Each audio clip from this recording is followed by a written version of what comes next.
Speaking of Jackie, Jackie kind of, I don't know how Jackie finds people, but Jackie knows everybody and says, hey, this looks like someone you should have. And we've got to meet outside of this group a couple of times, and I've been very, very happy to know Valerie so far. She's got a wonderful book, Living in a Quantum Reality, and hopefully we will, these two up here, along with Ron Radhoff, another one of our former presenters, I believe we'll be having like a roundtable panel discussion at the Caritas Center in Boulder on November 18th, and that was just finalized today from 7 to 9. So I will send out that when it gets completely finalized, but yeah, we'll be having a nice little discussion about consciousness. So without further ado, let's welcome our speaker. And yeah, appreciate it. Yeah, I was so honored when all of a sudden David contacted me and you guys had found me. That was the first time I had heard of the group, and I came last month. And again, like what you guys are saying, such a warm feeling with everyone, and the chance to meet you guys a little bit ahead of time and talk and what have you. It's been a pleasure. So. I'm really eager to be here tonight. It is so fun to meet fellow folks who love to talk about psychology and consciousness and energies and what have you. Probably what got me first interested, I always felt, let's say, the spiritual world, we'll just call it that. And even though I grew up Catholic and what have you, there was always that universal spirituality, right? And so the church was one thing, but universal spirituality and that feeling was something else. And I know in about 5th grade, I think it was, I had a manifestation, which was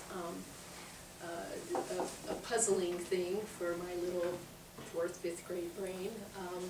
But it was, in those days, something that kept spirit close to me was my little crucifix, my little gold one with the little pearl. And I never took it off until one day there was a friend of mine who, basically we ended up being in a little 4-seater plane. We were living in Puerto Rico at the time. And her dad and brother were in the front, we were in the back, and he was going to jet over to San Juan from Ponce to go ahead and have a little bit of a business meeting, and my friend and I were in the back, and we were going to go to the beach. So I guess the woman who was watching over us decided to really keep pressuring me to take off my necklace, that I was going to lose it in the surf.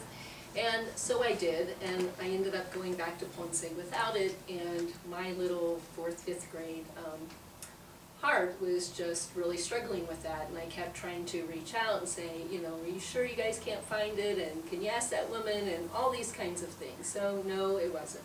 Months went by, I was stewing and stewing and stewing, and one day I get home from school and it's sitting right in the middle of my dresser.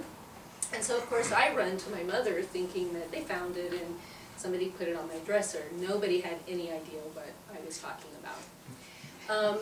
But I had my little cross back. In the 6th grade, I remember learning in science class about atoms and going home and doing homework that day about atoms. And I remember looking at these electrons, protons, and atoms, and with all that space in between. And I just remember thinking, well, what is it about these atoms and all that space? Like, how does this one atom know that it's part of the chair? And how does this one atom, other atom, know that it's part of my butt on the chair? And so there I am in 6th grade contemplating that, and all of a sudden I had this huge download about that. And that did start my quest into quantum physics, yes, in the 6th grade. So I was starting to try to grasp everything I could about energy all of these years.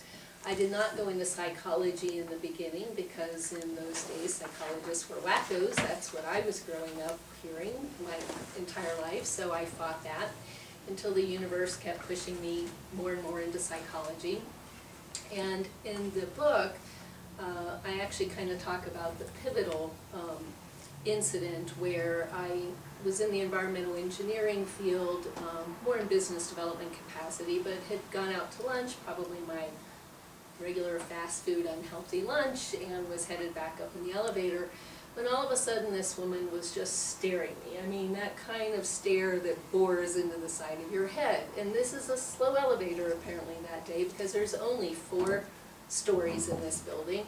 And we get on, and she's staring at me, and she's like, "Are you sure you're, or, you know, are you Dr. Smith, the psychologist?" And I'm saying, "No, I'm sorry," and I'm thinking that's going to be that. And she kept on, "Are you sure you're not Dr. Smith? Are you sure you're not a psychologist? Are you sure you're not a counselor, psychologist, social worker, something?" "No, no, no, I'm pretty sure I'm not Dr. Smith," as I shorten the story. And so finally, she gets off at the 3rd floor, and she's just like, "Well, I can't believe you're not a psychologist. You just have that aura." So that was probably the last, and especially in those days in Boca Raton, Florida, I never really heard the word aura ever. So that was just the final kick in the butt for the universe. I was finally like, okay, okay, okay.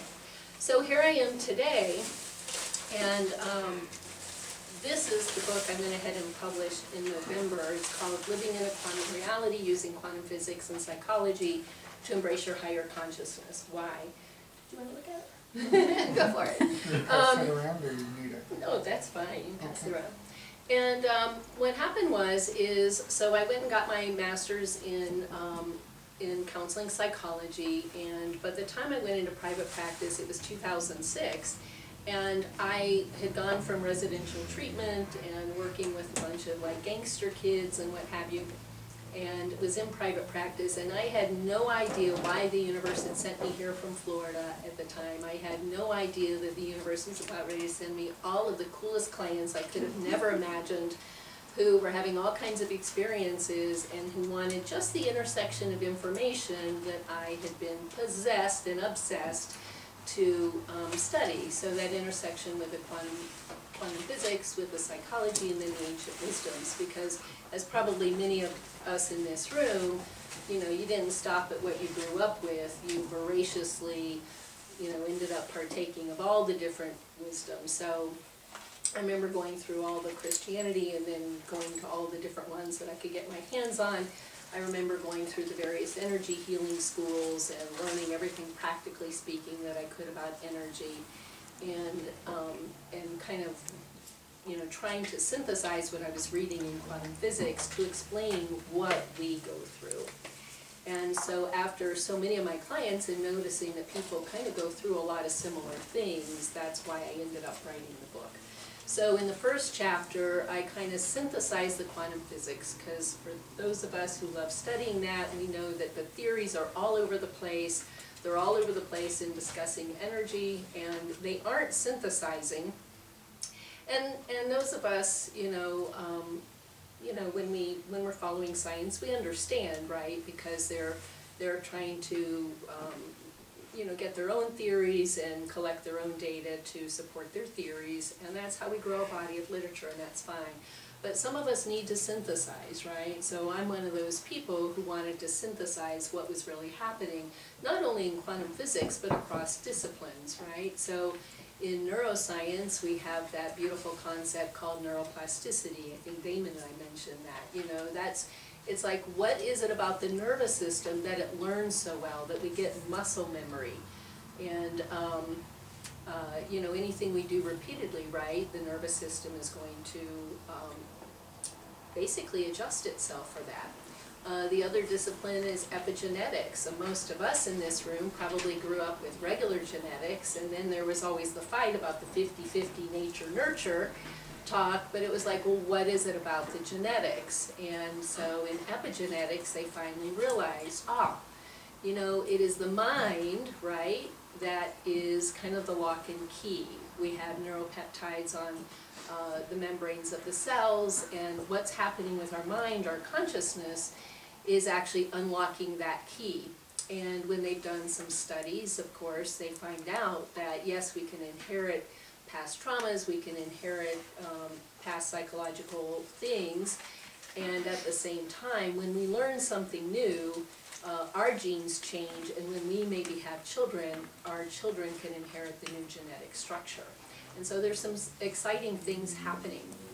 So as we start talking about energy and consciousness, I'm kind of wondering, what I'd love to do is have this be a very intimate exchange among all of us. And what I would love to do is maybe ask each of you, And I probably won't just go around the room. I think I'd like it more back and forth than that. But to ask each of you to think of this question. Why is the quantum perspective either relevant or important or essential for you? You know, what is it about the traditional viewpoints that aren't working for you? And I would like to know, you know, why is it of interest personally? Why is it of interest professionally? Any of that.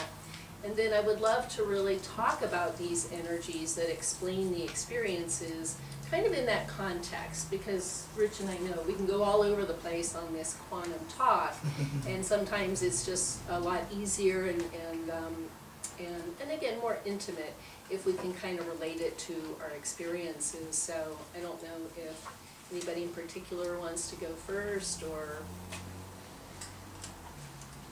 if I should pick on Rich. I'd be happy to start us out, because I know it's hard. What I've noticed and why I think there's so many conflicting theories in the quantum field is because there's so many people that are still stuck with the Newtonian physics model of everything has to be made out of molecules, and we know 96% of the universe is non-material now. So they're still trying to fit the quantum experiments and all this in that mold of everything has to be molecular. And what I see is that when you really get down to it, like Valerie said, is the quantum theory is saying consciousness is the prime mover of things. Einstein said matter is just stored energy. Consciousness is probably what creates matter, not the other way around. People are trying to fit that the idea of our neurons and whatnot in our brain are what create consciousness, and that's just a fool's errand, I think. So for me, it gives me a lot of peace and comfort in my life and my practice to know that consciousness is what is the prime mover of the universe, and once we come to grips with that, then we understand near death and consciousness existing outside the human body and all these other things. So unless I went on too long, I should do it. Well, let me kind of speak to that. So you'll probably notice in psychology, they don't really have a good definition for mind. They don't have a definition for consciousness. So I decided to be bold and put out my own definition of consciousness based on what I was studying. So I defined energy as power, right? Because any of us in this room who feel energy, especially subtle energy, healing energy, we recognize it as a power. And so I simply defined energy as power. If you look it up, they still define it as the capacity to do work, because what you notice in physics, when you really go down the rabbit hole, even conventional physics, is that they're really studying the effect that forces have on objects, right? They're really studying the effect on the objects. They still don't really know how to define the actual forces. They use the word, but they don't really have great definitions for them. So imagine that energy is power, that power that we feel. And what we now know in quantum physics is that all of the energy carries information. And we can expand if we really go down that rabbit hole later, but it carries information in terms of the qualities we feel, the heat, the cold. Does it feel moving? Does it feel still? Does it feel tense? Does it feel calm in the body, right? There's lots of qualities. It carries the qualities of movement, and so frequency, speeds of vibration.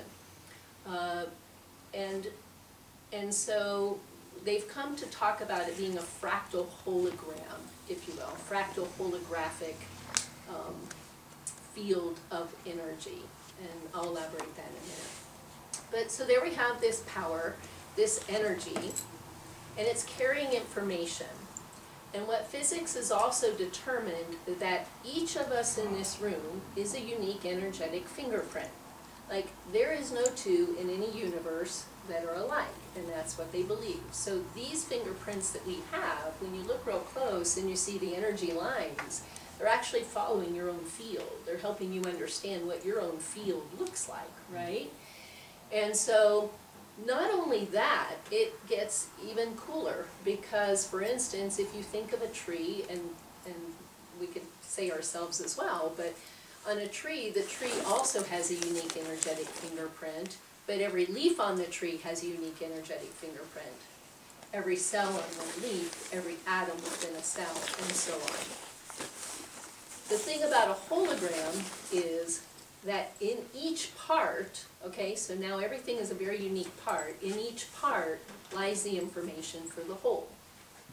So no wonder for those of us who have experiences that wouldn't be explained by material consciousness, no wonder we're having past life or future life or other realm kinds of experiences, because, or even spiritual downloads, whatever we want to call it, because when we notice that within each part of us lies the information for the whole, what I've come to see is that where we focus our consciousness is actually what we can experience, if you will. So how do I define consciousness? I've defined consciousness very simply. Like I said, the physicists are starting to, the cutting edge physicists are starting to see it as the fundamental field. Well, what does that mean? So I say that energy carrying information is consciousness. So it's not just the pure power, but it's carrying information, and notice in various subsets, smaller and larger. So all of that is consciousness, and every entity is conscious. Every cell is conscious. Every atom is conscious. That's how that atom knew it was part of me, rather than part of the chair. When we understand that in psychology, then we can begin to understand the experiences that we can have. So for instance, even in my practice, I might have some people go deeply within their own body and talk to their organs or talk to the cells in a lot of mind-body communication ways. I might say things like, liver, can you show us a sign, symbol, or an image of what put that pain there for you, or what put that disease there for you? And it will be amazing when you have someone in a receptive state of consciousness, they will receive the information of that. I've had some clients come in and say, I think this is maybe a past life situation. And I'll say, I don't know, let's see. So we go into the body, we guide the consciousness of the person into the consciousness of the body. And we'll ask the body, body, what put that there for you? This one acupuncturist I'm thinking of, what she thought was current life, father stuff, turned out to be past life. And then I remember another time she came in going, well, I'm just sure this is going to be past life too. And it was like, nope, that's not what showed up. What showed up was something current life. So trusting the wisdom of the body means we're actually trusting that every element of our body, every cell, is actually a little conscious entity.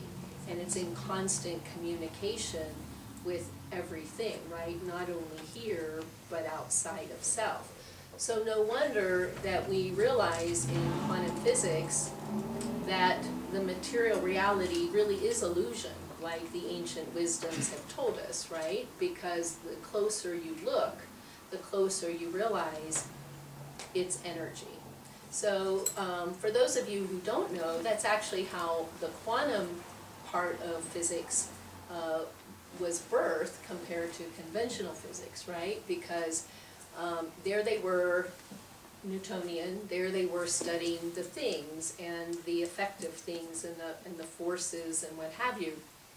But I'll give an example of when they started looking at light. They were trying to decide, is light wave or is light particle? Well, they decided it was both. Because when they predicted it to be a particle, it would show the properties of a particle. When they predicted it to be a wave, they would show that it had the qualities of wave. And then that's how quantum physics was really born, because they were realizing that that energy was broken up into quanta, into units, that it wasn't continuous, and they have now shown that every single element of us has a wave and particle duality. There is not one speck of materiality that doesn't have a wave particle duality to it.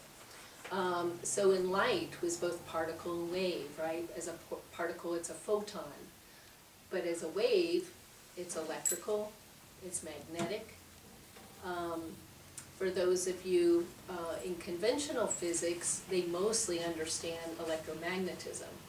So in our body, it's communicating mostly electrically, like for instance the nervous system itself, what people, even in psychology, kind of dismiss, is they're focused on the biochemical things that are happening in the body, right? But what a lot of times they aren't realizing is that it's the electrical signaling in the neurons. Let's say if you have neurons coming together and you have the gap, which is called the synapse, it's the electrical signaling that decides what kind of chemicals to create or dump into the synapse, or kind of what to take up. So the electrical signaling in the body is fundamental, absolutely fundamental. But magnetic waves accompany all the electric waves, if you will. So you have electric waves traveling, you have magnetic waves kind of hitting perpendicularly,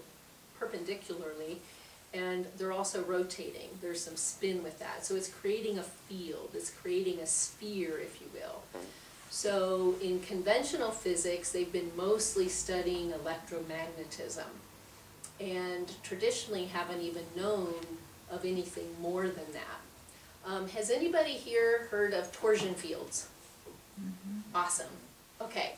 So what we know about torsion fields is that it's related to spin motion, and for most of us here, it doesn't really matter. We don't have to go deeper into what a torsion field is. But probably what's really important for us here is the fact that when we're having experiences that are supposedly impossible, the reason that physics thinks it's impossible is because it doesn't follow rules of time and space. Electromagnetism does follow rules of time and space, right? It takes time and space for those electrical magnetic waves to travel. So then they said all of those experiences, or the spooky action at a distance, right, that phrase coined by Einstein, they kept saying that's all impossible. But now torsion fields have been correlated with all of those kinds of things, precognitions, remote viewing, telepathy, all of those kinds of things that they've been studying, they've actually kind of correlated torsion fields. So let me stop there for a moment and just kind of see what kind of questions might be coming up, or what kinds of things for you guys that this might be relating to that we can kind of dialogue about. What do you mean when you say torsion fields are correlated with those parapsychological phenomena? What does that mean, correlate? Okay, so for instance, it's hard in science to really say causation, right? And it's hard to prove anything. But when they notice in their research that they go hand in hand, then they will say it's correlated, that it's kind of matched up. So right now... I'm seeking after detail of what you mean by that matching up. I'm not sure I understand that. So in other words, without using the word cause, that, for instance, when they're studying non-local or psi phenomenon and what have you, they can notice that torsion fields are present. And so even though they're avoiding using the word cause, pretty much what we are starting to realize that torsion phenomena is at least part of the explanation of what's going on for all of that non-local phenomena. Like and I think for us, it's just helpful to know that there's a different energy out there, right? Like if somebody just says all that exists is electromagnetism, but that takes time and space to travel, so everything you guys are saying is impossible, that leaves us nowhere. But the fact that we can have, for instance, MIT physicist Claude Swanson is one of them. He has a book that I highly recommend. It's about this thick. My favorite beach reading. Awesome, right? So Claude is wonderful, and he's synthesized a lot of the information about the torsion fields, right, in his Life Force, the scientific basis book, and then he has the book on the paranormal, right, part of his synchronized universe series, I felt very honored that Claude ended up endorsing my book, because I had seen him at ICEAM, International Society of Subtle Energy. Yeah, I can't even remember what it's, International Society for the Study of Subtle Energy and Energy Medicine, right? So I had seen Claude at conferences and stuff, but it's not like I really knew him. But he was very, very happy one day when I was telling him how one of my clients who see ghosts, how his information was very helpful when I could pull out his book and say, well, you know what, this MIT physicist believes you. It was amazing how healing that was for her, you know, because at this point in time she's about ready to be dropped out of high school and was really suffering from very severe depression because she saw shadow people and you know, she didn't feel like she could tell anyone, and so I was very honored when she finally felt safe enough to talk to me about it, and I completely just validated her by pulling Claude off the shelf, and you know, it was amazing how quickly we can go through healing, right? It's like, oh gosh, can we just let this person take the GED and get to Metro and move on, you know, instead of lag behind. How are these torsion fields being measured? That is a very, very great question that I cannot answer. I know that Claude elaborates it in the book, and there's not just one way. I know that I've read of many different ways. Can you speak to any of that since you've read? You know, I don't have the expertise to really articulate it well enough for me to feel comfortable doing that. I was asking the question because I'm familiar with the term and concept, and I know Claude. Right. But I've not really delved into this, so I was really wondering whether or not there's truly even a shadow, scintilla of a cause and effect, or whether or not it's just an artifact. Like we know there's deer in the forest because we see the spoor on the ground. Right, Okay. right. So is it just an artifact that attends paranormal phenomena, or is there some direct relationship between that field and the result? Sorry, Well, and I was raised in Newtonian physics, okay? So. But still, Newtonian physics is still valid, right? No, and it so is. we have to make everything fit. Well, absolutely. Right? I mean, there are Absolutely. different levels of truth, and quantum doesn't negate Newtonian, it's just the question of what level you're looking at. Exactly, right, and vice versa. So I think if Claude were here, Claude, I'm going to put words in your mouth. I think if Claude were here, he would probably tell us that there is still so much to know. I mean, even in regular physics, you know, they're not really on torsion. They're not hardly any of them are talking torsion, studying torsion, and what have you. But at least for us, how nice to know that there's actually a different energy, that it has different properties, different qualities to it. You know, it's correlated with different phenomena, and so I think for us it's just helpful to know that at least there's a different kind of energy there that apparently does not obey, you know, rules of time and space. So. Well, it takes the conversation to another level because historically, classical physicists will not touch anything paranormal because there's no working theory to substantiate that reality. Those of us that are experiencers know how real it is because we can validate it in our own lifetimes. But if you get up on the stage in front of classically trained scientists, they look at you funny, but they're not screaming at you. Well, it is true, and actually, this will probably be the first time I admit this in public. You know, recently, and you guys might know his last name better than I do, even though I just finished reading his 3-volume set, by Isaac Asimov. Is that how you pronounce it? So he's got his 3-volume set, and I just finished going through it yet again, and I just went through Einstein's relativity book again. And, because, yeah, that's my beach reading. But what was interesting about it is I finally, because that's not what I grew up with, right? I grew up with trying to answer these questions, so I kind of started in quantum physics from the most leading edge, and kind of worked towards, and then was like, well, you know, I need to go read all the classical. I want to know, you know, textbook by textbook by textbook, you know, how did they build that up? And so actually, when I read Isaac's 3-volume set, I started noticing one thing that was great about the way he wrote is he wrote chronologically in a way. So you were almost getting this historical development aspect of Evolutionary.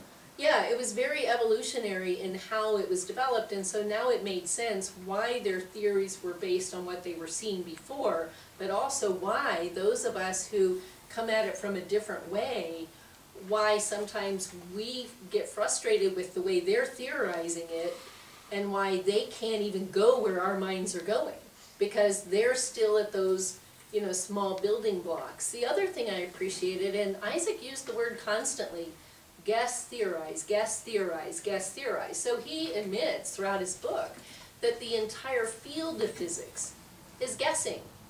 And it's theorizing, right? And then it's collecting data to decide if it supports a theory or doesn't support a theory. And, you know, that's fine, right? That's what they do. It's all based in rationalism, Mm-hmm. and by nature, so many of the experiences that the present company has had defies rational. And I say that as a rationalist, I'm not decrying rationalism, it's just, it doesn't explain everything. There's only so much that you can observe in a laboratory setting and come up with answers that are didactic.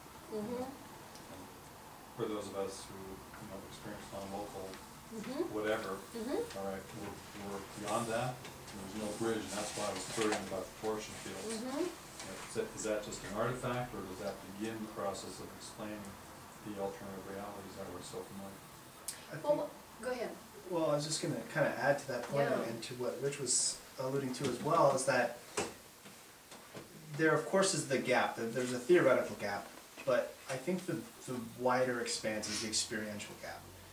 And in just saying this, we were both at the SSE conference, and you see the meticulous nature in which data is being collected and which results are being produced reliably, very well-crafted experiments. And in this conference, Daryl Bem, famous psychologist, before becoming really a famous parapsychologist, was honored at this conference, and really on his work on presentiment. So here I am at the SSE conference, seeing all of these scientists that are leading-edge scientists coming up with these great, fantastic studies, these excellent methods. And then here I am now in my social psychology class learning about Daryl Bem's early work, and I'm like, well, then he went off the deep end. And it's just like so dismissive, right? They're so dismissive. And he had, what really was this break is that he had this published research paper. It was in a mainstream journal that was talking about presentiment. And it was scoffed, completely, and they're like, oh, these results, they don't replicate, blah, blah, blah, blah, blah. My point is this, is that data is thoroughly unconvincing. In theory, it is actually thoroughly unconvincing, so long as that theory and that data conflict with your already pre-established fundamental worldview. And so Rich was talking about from the scientific perspective is that we're approaching these problems with a classical mindset, and you're trying to apply that classical mindset to something that doesn't follow those rules. Right. And from the experiential standpoint as well, you're applying my limited range of experiences to explain the phenomenology of someone else. And I think what's really key is the more people having experiences, then it becomes irrefutable.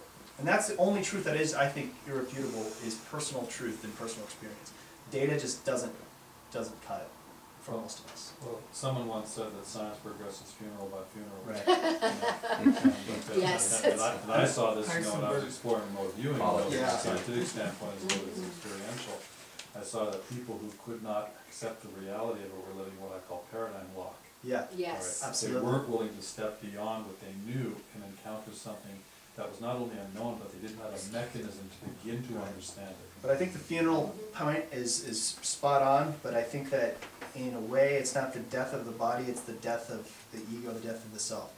And sometimes I've seen people come from that standpoint, start having experiences, and then fundamentally change their worldview. Right. And so there was a metaphorical death of the self of that, getting out of that locked paradigm. Right. So, yeah. And yeah, like you said, the evolution of science itself, as the old core dies out, right? Like you said, it's left with maybe new core people who are more believing. So I think we all just have to realize that scientists are human too, even though we might not want to really give them that credit. And it is what it is, right? Everybody's going to have their theory, everybody's going to collect their data, and most of them are going to not synthesize. I needed to synthesize. To me, what we know in psychology is valid, what we know in all these fields is valid, what we know in astronomy is valid. All of these different fields that are valid. When I was in the environmental engineering field, it was, what was so clear to me constantly is the living system. right? There was just life within life within life within life within life, and every kind of line was arbitrary. So no wonder, and again, for me, experiencing it, it was all alive, it was all conscious, and so how do we explain that? You mentioned non-locality, and I think you were also starting to point a little bit to entanglement, quantum entanglement, and what have you. So, you know, what's the way I see collective fields nowadays, I'm trying to figure out how I want to concisely say what I want to say here. When we notice that waves travel at some speed or frequency, right? When the peaks and valleys line up, we know there's resonance. That's their technical term. It's resonating. Now, we've kind of grown up with that as a lay term, right? Oh, you resonate with me. Oh, we're in sync.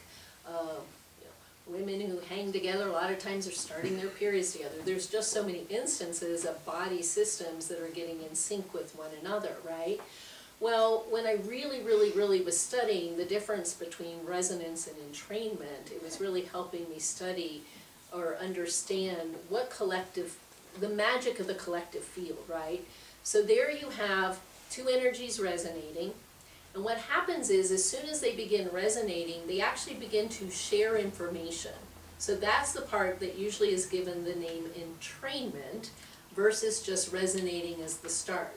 But then there's one more aspect, because when you have waves that are resonating and then they're entraining and sharing information, it is at that point in time they start having a mutual vibratory effect on one another. Guess what? It's becoming a collective field. It's one field at that point, right? And that which is closest in frequency is that which can most readily start joining into a collective field. And that's where we get your soulmate. Well, there you go, right? Or a true soulmate, made from the same cloth. Well, and it is said that we travel in soul families, right? So if we say that, you know, energy is the power, it carries information, consciousness is energy carrying information, energy carrying information is consciousness as a fundamental field, and it becomes increasingly collective, right? These systems within systems within systems, they're really like spheres of consciousness within higher spheres of consciousness within higher spheres of consciousness. And so we're going to have those that are pertaining certainly to this realm, right? But we're going to have those pertaining to realms that do not include time and space, beyond time and space, that which comes first to the body. And it is said, right, that we travel in soul families, that many times we will incarnate together. And I know Ian Stevenson's work on reincarnation and what have you certainly would say that, because his work says, most kids will remember their past lives until about the age of 7 or 9. And he also says that a lot of times when we come in with certain birthmarks, they actually were related to how we died in some previous life. And he's very picky, of course, on what makes for that that data, if you will. That makes sense. One example, okay, I'm not going to get this literally accurate because I can't actually remember this guy's specific name and some of the details, but the essence of the story will be accurate. So for instance, let's say, and tell me if any of you guys remember, I think one of these kids was on a 60 Minutes or some such kind of show, Little Jack or something. James Leininger, Book of Soul Survivor. You remember being a Navy pilot who was You want to share the story for the group? Yeah. Go for it. Yeah, you have this Christian couple and they have a child, and from the time the child is a baby, he's crying uncontrollably and saying, little man has to get out, little man's on fire. And they could not understand this, and as the kid got older, he began remembering spontaneously a previous lifetime as a U.S. Navy pilot. He was killed in April of 1945 flying over Japan, or near Japan. So they began to grudgingly accept the possibility that he was a reincarnation of an earlier human being. And they decided to test him, and he was able to describe the plane that he flew, and he was able to describe the small aircraft carrier from which he flew, and he was able to describe the names of his fellow shipmates. And these people some of them were alive at the time, and the parents arranged a meeting, and he knew them, and he knew details of their lives. And the fellow that he was had a sister, excuse me, who was younger, and when he met this woman, he remembered her by her nickname. Wow. You know, not her birth name. And she was astounded. And they were all convinced, like, no, this really is Yeah. our lost buddy and our lost brother, and wasn't there something about a box underneath the bed, or? That I don't remember. It might be. There were so many Yeah. tidbits of information that led inexorably toward one conclusion, that this kid was remembering previous lifetime in extraordinary detail. And when people discount reincarnation, especially if they come from a Christian background, I'm not saying anything negative about Christianity, it's just a thought system. You know, I plug them into this book, and I say, this is one example, this is a Western story, it's Yep. not an Eastern story, because Ian Stevenson only investigated kids from the Indian subcontinent. You know, he never did research on Western children. Excuse me. And this story is so compelling, because these parents were, particularly the father, you know, were in total denial of the possibility, because it doesn't comport with Christian theology, right? So that was a case of paradigm lock being blasted open. Well, exactly, right, and that's the kind of thing that makes the data file. Like, if they can explain it any other way, it doesn't even make the data file. So by the time I was hearing even a lot of these presentations that I seen, they were even having people who were looking into more and more detail of that research and kind of expanding upon Ian Stevenson's work and what have you, and it was amazing. Yeah. I saw some just recently on YouTube where this kid said they were in a fire, they were described who they were, and just described what floor the fire was on, how they died, the name of the person, the street address, all that was involved. And this is like years ago. I mean, the kid verified all the pertinent information. People were just astounded. Right, like I said, there is so much data, so for people to continue to ignore this data, I mean, that's one thing that's useful about data. It's like, after a while, you're like, seriously? So I know in the book I did, even though I just took chapter 1 to synthesize the science part, or the energy consciousness part. In the chapter 2, especially for those of us who really want to correlate it with other things that we know in psychology, I went ahead and did a consciousness map, and I went ahead and passed out a copy of what that was to you guys, or at least maybe some of you got it as it kind of went around. But to me, there's a difference between the different kinds of intelligences, right? So when I'm looking at it as a psychotherapist, and I'm looking at it from my own experience and the experience of my clients and people I talk to and work with, we do have to synthesize and figure out how does this all, where it's all valid, how does it fit together as a picture. So for instance, you know, in our personal experiences, I think we have to acknowledge that we have our lower spheres of consciousness that probably are very electromagnetic. The body communicates electrically, mostly. You know, it does communicate magnetically as well at the level of protons, which I think is interesting, and that's kind of an offshoot. But you know, if you go and get an fMRI, the magnetic fields are going to align with protons, and that's how they're going to get some of that that data, if you will. But so we've got electrical, magnetic, those electromagnetic fields that have to do with time and space phenomenon. I would say that correlates in psychology, right, with our physical essence, our physical sensations. It correlates with our emotions and our sense of relationship to the world, to anything in the world. And it correlates to our concrete, linear, analytical brain and intelligence, right? But for people who experience intuition, in the book, I said, you know what, really intuition is closer to telepathy. So in my field, when they're constantly doing different studies, trying to figure out, well, is intuition really a thing? Most of psychology doesn't really believe in intuition, just like what you were talking about with presentiment, precognitions and things like that. But what I notice is they continue to operationally define it as instinct. You know, so clearly they don't know what it is, and the experiments are flawed because they don't even know how to define it.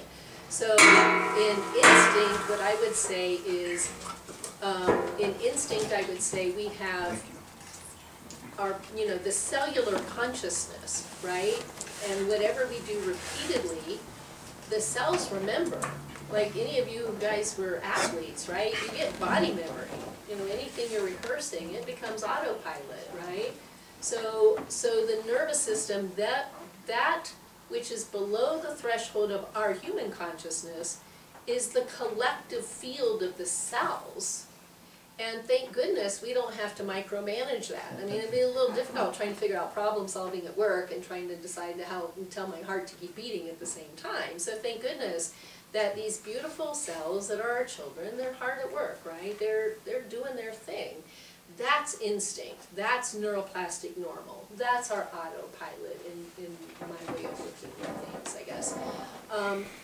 Emotion in our field, I don't even think we have really good definitions of emotion. So the way I define emotion is going back to the energy of who we are and everything being a unique energetic fingerprint. So when the unique energetic fingerprint, meaning field that I am, it's a pattern of energy, when it, we'll just say points to any other energy, immediately it can detect the degree of resonance or not.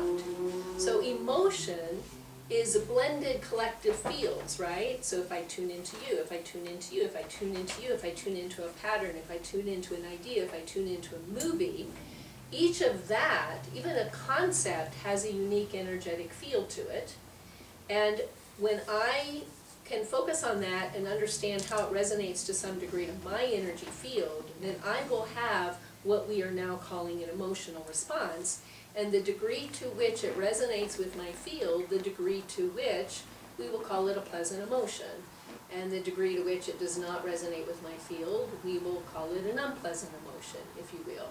So when we start understanding that, we also start understanding how those of us who are empaths, probably, I'm going to guess most of us in this room, no wonder we feel subtle energy, and we feel, because we're tuning in at the field level, right? And when we do so, not only can we feel our own physical energetic sensations, which we call medical symptoms, not only can we feel our own emotional things that are going on, but we can feel the energy of others inside our own body. And we need to develop some energetic boundaries as a result, you know, because it gets a bit overwhelming, right? And then depending on what collective field we're tuning into, most of my clients can pick up the pulse of what's happening in our political system right now, in humanity, in the globe, right? You feel it within your body. So no wonder you can have precognitions, no wonder you can have these empathic impressions, these telepathic impressions, because if you're tuning into those fields that are increasingly beyond your physical sphere, if you will pick up the information there, because every cell is acting as an energy transmitter receiver, right? Every cell, every hair, everything. It's an energy receiver transmitter, and it's all exchanging information. I just recently started to, when I start to feel like I'm being slow or stupid around certain people, I just recently said, I shut up all the empath part of me off.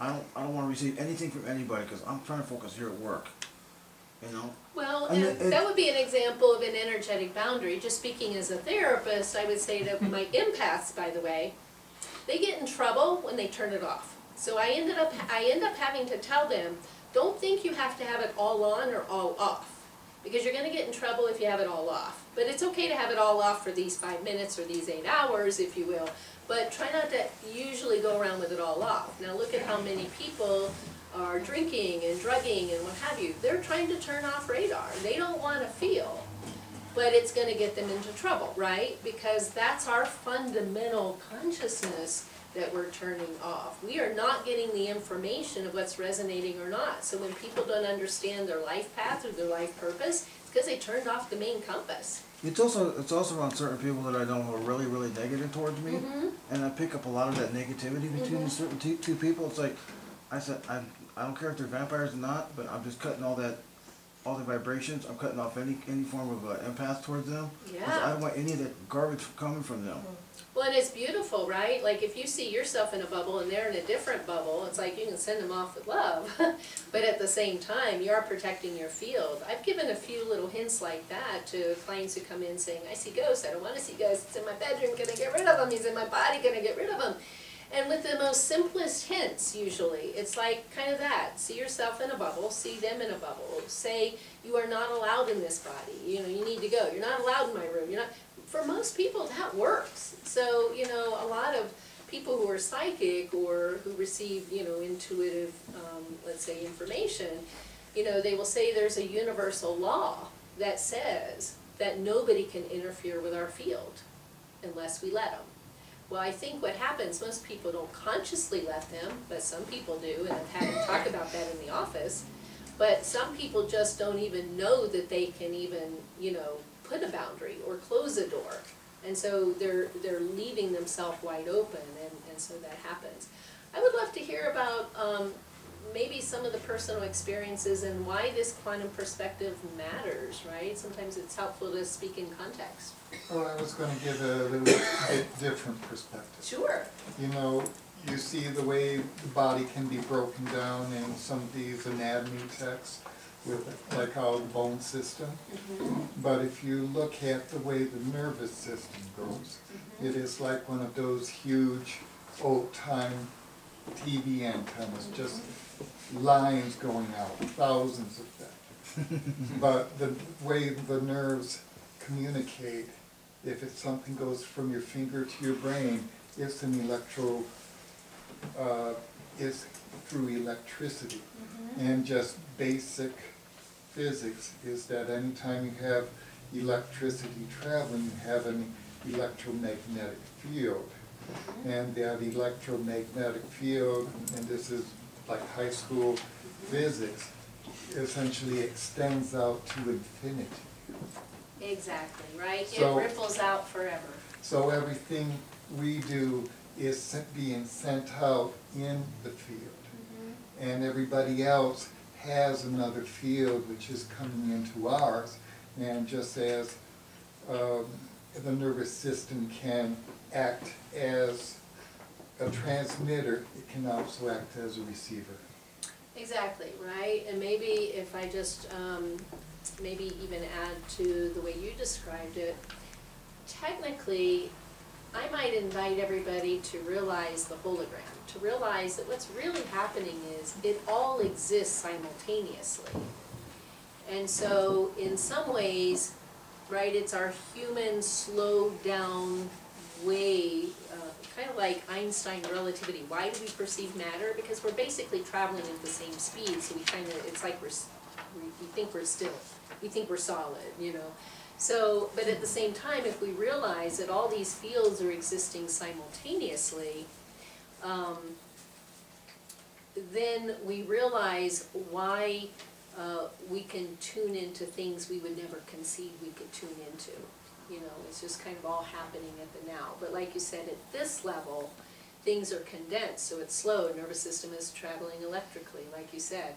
What I love is the HeartMath. Probably everybody in this room knows about HeartMath Institute and research, and I love that they are showing that the biomagnetic fields of the heart, right, are actually sending out thousands of times more information than that of the brain. So the picture they're starting to paint for us is that the heart really truly is the compass, and it truly does start with that.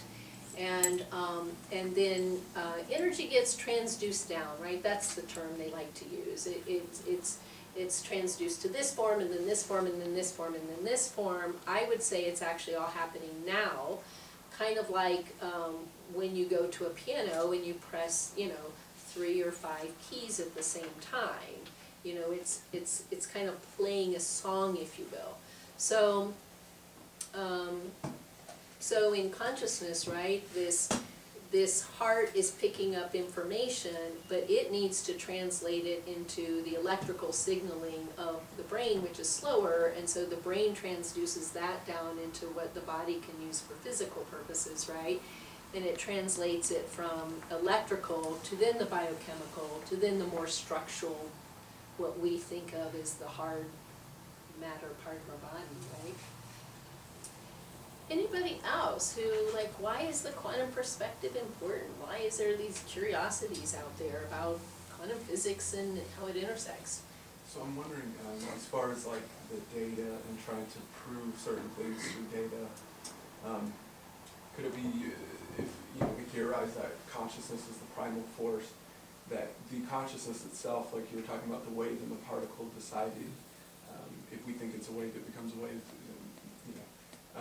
that the observer and the consciousness itself, the scientist itself, is actually altering the results of the experiment, and therefore we aren't synthesizing? Well, I think most scientists would say they're resisting coming to that conclusion pretty hard. But the people who I think really have decided to go ahead and stay at the leading edge, I think they're going to say that's what it's implicating for us, right? That there is no such thing as objective science anymore, right? That's an illusion. So no wonder we're getting these mixtures of data, because the observer themselves is affecting the science. Now what I love is how deeply those experiments went, right? Because I loosely say it was like they're trying to trick the electrons and trying to trick the protons, and so they would say, wait, what are we talking about? What do you mean it's going to be particle if we predict it to be a particle, and a wave if we predicted a wave? And I'm using it loosely for us lay folks, but it's kind of like, wait a minute, all right, so why don't we do the whole double, triple, quadruple blind, and let's have that person pick, or that person conduct the actual, like, shooting the electron, if you will, and noticing the interference pattern, and that person's going to run the experiment. But that person over there is going to end up choosing the prediction after the fact, by the way, and they're going to be blind, but that person's going to be blind, and they have a few blinds in the middle. And even that was happening. So even though after it would already be run, results sealed, envelope, blah, blah, blah, blah, blah, they go pick it afterwards, it was still correlated with whatever they picked. So hand in hand, right, it was correlated with what they picked. So, and the same worked backward in time, future, and, future, it was really shattering, like, how on earth can this be possible? So kind of what you were getting at, right, it's like, what if we really realize that we are radiating out this field? By the way, we were talking about the gap. We only know about electrical, magnetic, photonic, and torsion. Okay, a few others. But for the most part, look at all the kind of energy we clearly don't know what it is, right? I mean, so of course, like, right, we can't say that torsion fields are the only thing that are responsible for non-local entanglement phenomena. It's just nice to know that there's at least something other than electromagnetism that we can name and that is being studied. But clearly there's way beyond that. And like Rich, you were talking about the 4%, the 96%, like physicists will say, you know what, of all the stuff we know about, and by the way, they usually will say, of what we know about matter, of what we know about energies and forces, we don't know 96%. And yet, they're ridiculing anybody who wants to study the 96% instead of just the 4%. Like, that doesn't even make sense to me. Or I remember when I was little, and I was, like, diving into this, and I'm looking at the electromagnetic spectrum that's in our little textbooks, right? And you're like, but wait a minute, the visible portion is little. Is nobody else picking up on that? Like, most of this is invisible. So even like in 6th grade, I'm like, but that's just little. What about all this stuff we can't see? But, oh yes, like, I'm such a nerd. So, it is mind-boggling. Now the other part of that, the other part of that is that I love the people, I love the folks who decided to investigate space. So like, for instance, think of Nassim Haramein, right? Like, and those other people that said, all right, well, you know what about this space stuff? We used to call it nothing. We used to call it a quantum vacuum, because we just thought it was nothing. But then they realized, and Nassim, this is his data, but he will say in less than a proton volume of space, okay, that's pretty small, there is more power than in all the material known universe combined. Think about that. In less than a proton volume of this space, there is more power calculated than all the material known universe combined. So imagine the power within each of us, right? No wonder ancient wisdom always had us focus on the space of who we are, on the spaciousness of our being, on the stillness, right? Because that is the quantum field of potentiality. And imagine that consciousness really is the fundamental field. Every thought we think is participating in the co-creation of reality. But some people will say, but hold on, I know that's not always true. Well, in quantum physics, they've also, they talk about scattered fields versus coherent fields. So scattered fields would look like you would imagine, a scattered plot diagram, dot, dot, dot, dot, dot, kind of all randomly located. And most of us with our monkey mind probably have a lot of scattered fields. Stressors, scattered thinking, we're scattering our fields, and there's people in quantum biology who will tell you scattered fields are correlated with all the diseases. Coherent fields are well-structured fields, so they're maintaining the integrity of the pattern of the fields. A lot of times they will define it like coherent, like a laser of light. Coherent fields have tremendous power. If you are an energy healer and your field that day is beautifully coherent and your client's is scattered, then your field automatically will have an effect on their scattered field, because their scattered field naturally is responding to the information in your field that's more coherent. And so it's starting to take the form and shape of this field a little bit. It's influencing it, right? But for instance, coherent love is much stronger than coherent anger or coherent hate.